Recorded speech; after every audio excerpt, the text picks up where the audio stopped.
In today's video, I am going to be attempting to survive 100 days in the Aether Sky Dimension. Guys, this place is crazy. It's full of both friendly and not so friendly mobs, new ores, 3 different bosses to beat, and more. Can I survive 100 Minecraft days here? Let's find out. But before we get into the video, I wanted to thank you guys for 150,000 subscribers. That is absolutely insane, and I want to make it to 200,000 by the end of July. And I need your help. So if you do enjoy this video at any point, please consider subscribing. Now, let's get into the 100 days. Day 1, I started off by traveling through the portal to get to the Aether. Once I got here, I was in this super cool dimension. Everything looks different. Of course, like any Minecraft world, I started out by punching some trees. Then I found some berries and grabbed these because we obviously need food. I crafted myself a wooden pickaxe and it looked pretty cool. Much different from the overworld pickaxe. Then I mined some holy stone and was able to craft a stone pickaxe, which helped me mine holy stone a bit quicker, and I got myself a full set of stone tools. Then I saw some really scary dinosaurs and was about to approach them, but then decided to run away instead. In the world I am surrounded by these flying whales. Don't get me wrong, I love whales. They are the best, but gosh, are these sky whales annoying. They keep shooting snowballs at me. I'm pretty worried about this because if I need to bridge across to get somewhere, I am going to die to one of these whales without a doubt. Oh, and as if it couldn't get any weirder, there are flying cows here. I noticed a tower off in the distance, and I want to check it out later when I have a weapon and maybe some armor. So I started building my house right next to this tower. The block choices are pretty limited. I was only able to find one type of stone and one type of wood, so I just built a small cottage to get by. On day 3, I was still chopping wood and building this house. I have to be really careful as the whales could knock me into the void at any second. Then I saw this super cool looking tree, but can't get to it because of the snowball whales. Then it was time for me to start building the roof of this house.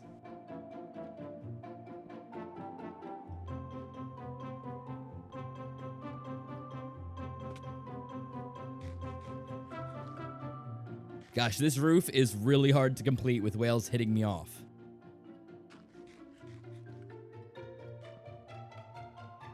Over the course of the next few days, I was building my house. And of course, since it's early game, I don't have many materials. So you can see that throughout these few days, I had to keep going to cut down wood and even grabbing some food. I added in some details to my house, including a little berry garden, and because I don't have any sand to make into glass for windows, I used fences. This'll do for now. After a while of building, I decided to finish the roof later because, trust me, these whales are driving me nuts. So instead of finishing the roof, I decided to go for an adventure. There's so much in this world to explore. The second I left my base, I saw these kangaroo type things, and I attacked it. It didn't drop anything sadly, but at least I know that these guys are passive. Then I saw a scary mob that was shooting arrows out of his mouth. I ran in my base to hide and then worked up the courage to fight him. I killed it and then started taking a lot of damage. I ran into my base and ate some steak to heal. Luckily, I didn't die. This did freak me out though. I spent the next few days mining, hoping that I would find something that I could make armor out of. Then I found this cool pink ore and couldn't mine it. Oh, it's also called gravite and it floats. How cool is that? I continued mining and found this yellow ore, and then this cool purple ore called zanite. After looking up some stuff, I figured out that zanite is really good to make some decent tools and armor. With the zanite that I got, I was able to make a pickaxe and mine the 2 gravite ore.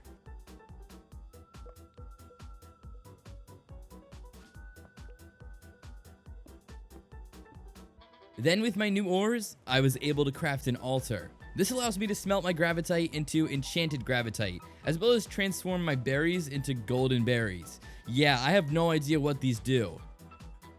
After realizing that I had next to 0 ores at all, I went back into the mines.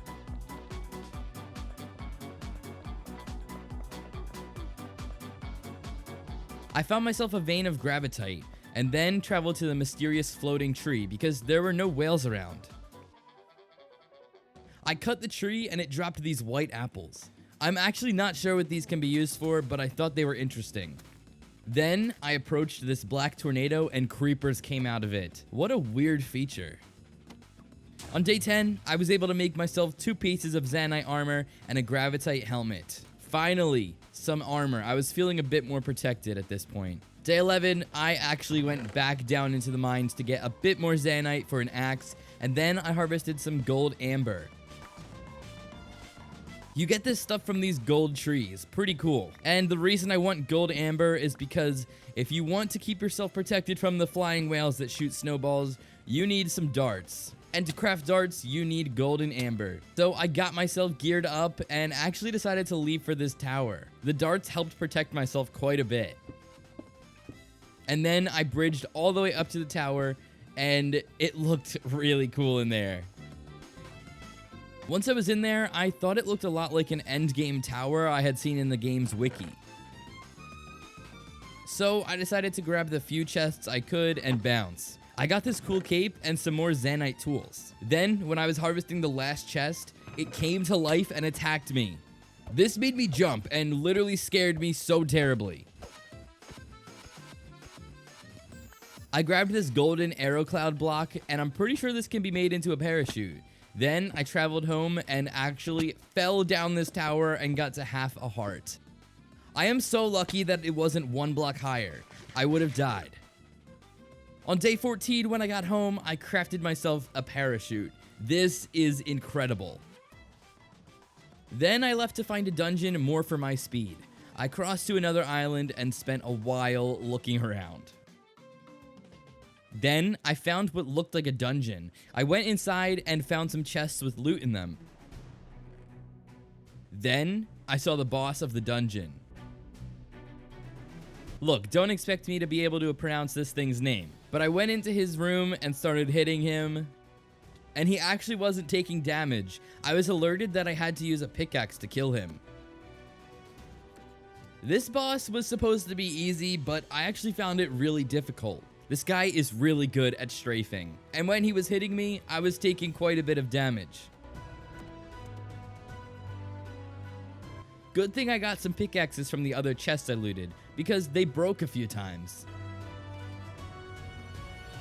Finally, after fighting him for a while, he turned red and started moving faster. He only had a little bit of health left. I finished him off, and then he dropped a key. I was able to open this really cool treasure chest with it and got some insane things that I have no idea what they do. I will definitely have to do some researching.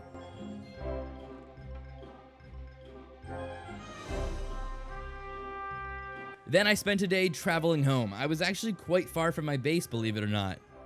And on day 19, I literally spent the entire day playing with my cool new items. I got a bunch of interesting weapons, a shield, and a phoenix bow. This is exciting. I also got this thing called a cloud staff. It spawned in these cloud minions, and I don't know how to get rid of them. Oh well, I guess they can keep me company for now. Eventually, they went away, and I needed to move on to the next thing. If I want to continue fighting dungeons and get more loot, I will definitely need food. I burnt through all of my food over the last few days. So on day 20, I spent the day scavenging for food and collecting berries. I found a moa and decided to hit it. He didn't fight back, so I killed him. Sadly, didn't drop anything. Then later on, I found a moa egg. I have no idea what these can be used for, but still pretty cool. I went home and smelted the blueberries so that they became enchanted. Now that I have food taken care of, I need to go mining to get some ores to repair my armor. And then I remembered I don't have any way of getting an anvil, so I had to recraft the armor.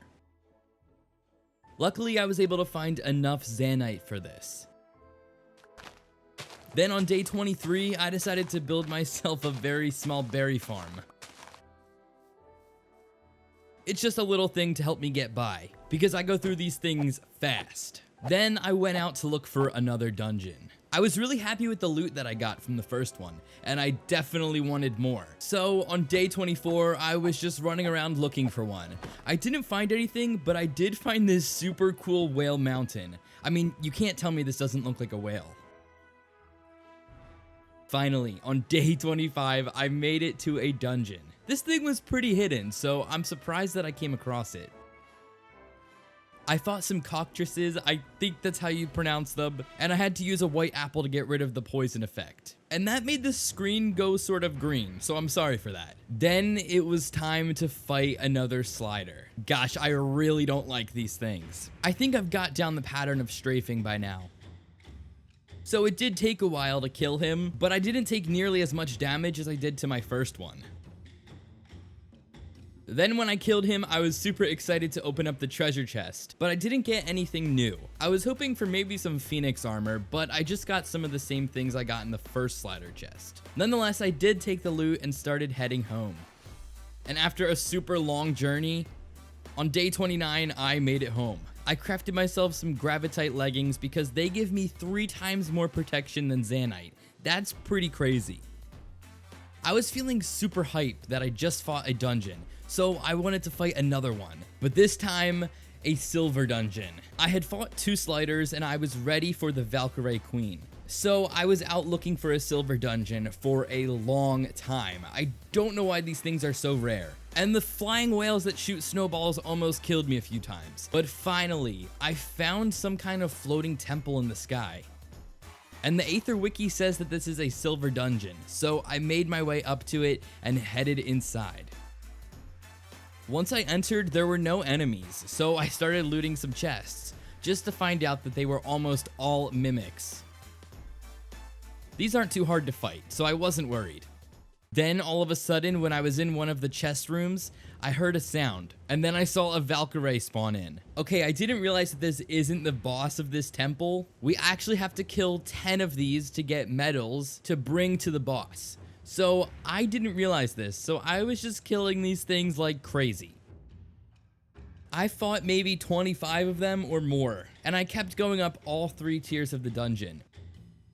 At some points, there were like 5 of them attacking me at once. I was actually pretty nervous here, and I didn't know when this would stop. A lot of the chests were mimics and didn't have great loot, and the ones that did just gave me Zanite tools. But finally, I made it to the boss room. I handed over all 10 of my medals. I actually had like 30 of them. And then I started the battle with the Valkyrie Queen.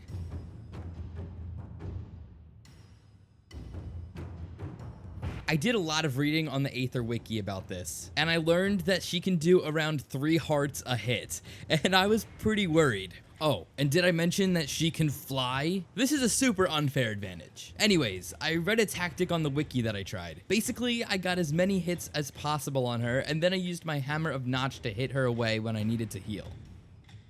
This was pretty tough, and I took my time with this fight. She also was shooting projectiles at me that would literally explode when they came and hit me. Yeah, this was not easy. It was a very high stress situation. I better get some good gear for this. But can I just say, the room that this boss is in is pretty cool. Finally, I killed her, and I opened up the silver treasure chest. Oh my god, I got some Valkyrie gear.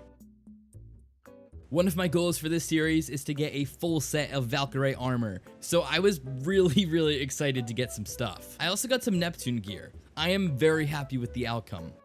Then, with my new Valkyrie pickaxe, I harvested a bunch of these bricks. I literally love this block.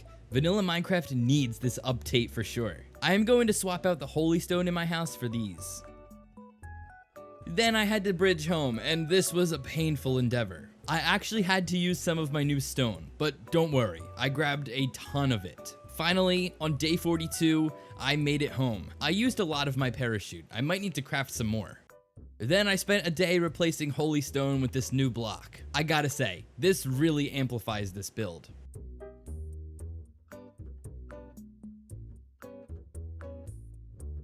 It's time to finish the roof, but first I need to go get wood. So I spent 2 days chopping trees. You may be wondering, Guilty, why did you just cut trees for 2 days straight? That's insane. Yes, I know it's insane. I haven't been replanting any trees. I'm sorry, Mr. Beast.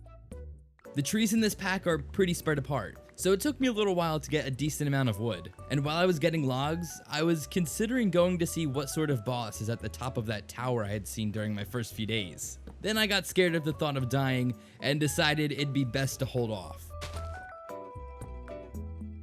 After getting a bunch of wood, I replanted some trees and got to work on the roof. It's about time I finish it.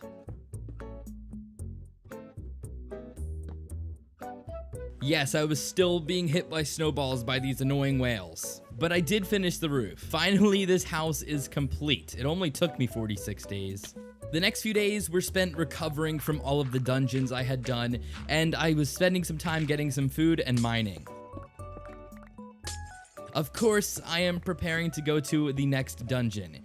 Yes, there are a lot of them in the Aether. So I need plenty of enchanted berries, and I also want more gravitite gear.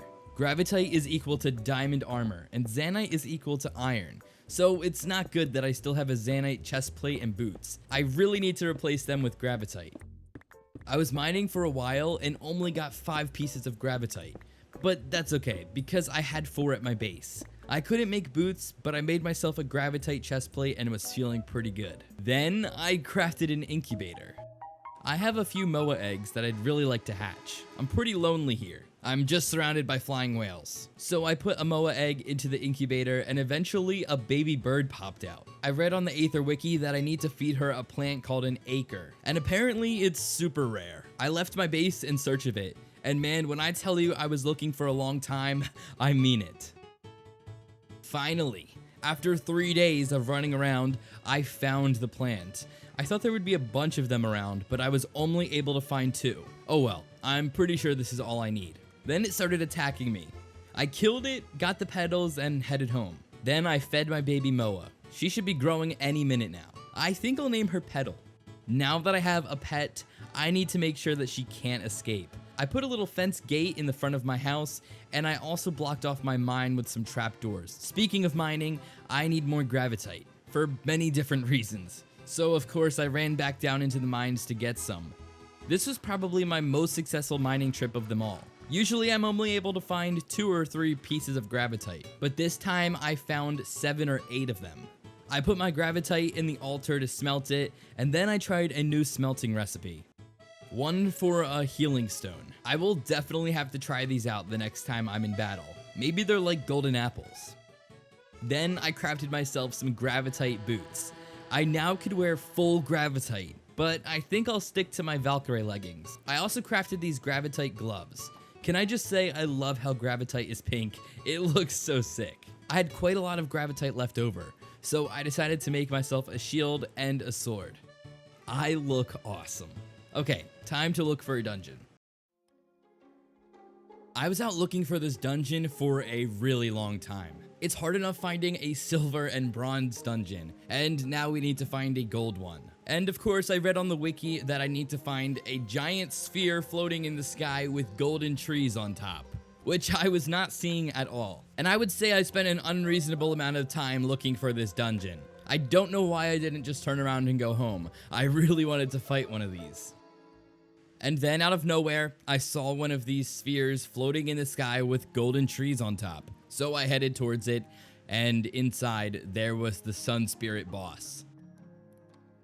So basically, the Sun Spirit boss controls the sunlight in the Aether Dimension. So the sun cannot set unless he's killed, which is actually pretty interesting. Anyways, I approached the boss, and he talked some smack, and then the fight had begun. Now, of course, the Aether Wiki really helped me out a lot through this video, and I read some advice on how to fight this boss. And you cannot damage him with a sword, or an axe, or any weapon for that matter. The only thing you can damage him with is with these crazy ice balls that he throws out. Yes, you have to hit this ice back to him, and then it damages him and puts out a sun minion that you have to kill. This was kind of complicated, and thank goodness that I read the wiki, because I would have no idea how to fight this boss without it. This battle took a really long time, and I was actually really lucky that I had my lance on me, because this thing gives me reach. I seriously can hit these minions from so far away. This made the fight possible. But yes, this fight took forever, and finally, he was dead. He dropped 2 things, a golden key and a sun altar. I'll have to figure out what this sun altar does later. A room to a treasure chest opened up, and I headed inside and opened it. I got a vampire blade, some iron bubbles, and an obsidian chest plate. As usual, I don't really know what all of these items do, but I'll figure it out. I was traveling home for a while because I was pretty far from my base, and when I finally made it home, I was able to watch the sunset for the first time in this series. It actually became night outside. How crazy is this? I played around with my new gear and looked up what these things do.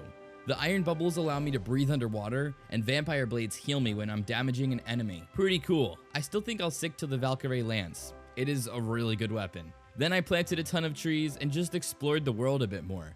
I was enjoying the sunrise, and then I was hit off by one of the whales, of course. And this is when tragedy struck. Yes, I fell into the void. And just when I thought I had fallen to my death, I came into the overworld, falling from the sky. And I was able to land in this pond. How am I alive right now? I couldn't believe it. I was in the overworld. What on earth? I did not expect this to happen in this series. I knew that there was a way to actually craft a portal to the Aether. So I got to work. I started grabbing some wood and then went to get some iron. After getting a bucket and a few iron pickaxes, I went mining.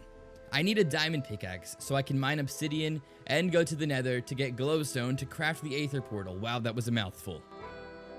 I had zero luck for diamonds today, but I wasn't even bothered by it because I did not die to fall damage. How lucky is that? But eventually I did find a vein of diamonds, and I crafted myself a diamond pickaxe and then went searching for some lava where I could get obsidian from. Finally, I found a pool of lava where I grabbed the 10 blocks I needed. And luckily for me, there was a pile of gravel right next to me, and I crafted a flint and steel and headed through the portal. Once I was on the other side, I saw some glowstone. How lucky is this spawn? I bridged over to it and grabbed a bunch of it. Then I left. I came back up to the surface and started crafting the portal. Basically, all I need to do is make another portal with glowstone and then put water inside of it. It's pretty much the opposite of another portal. I was actually pretty surprised when this worked. I wasn't sure about this. I went through the portal and, of course, it took me to the middle of the sky. I was able to see my house, and luckily I had some blocks on me and bridged right over to it. Finally, I made it home. I added some chests and organized a bit, and then I activated my life shard. I got this from the boss, and it gave me an extra heart. I mean, that is pretty cool. And on day 100, I pretty much just enjoyed the landscape of the Aether and spent some quality time with Petal. I also did a bit of landscaping today. And that is how I survived 100 days in the Aether Dimension. I really hope you guys did enjoy this video, and if you did, please drop a like down below and let me know what 100 days video you would like to see next. I have some super exciting things in the works that I can't wait to show you guys. Thank you once again for watching, and peace.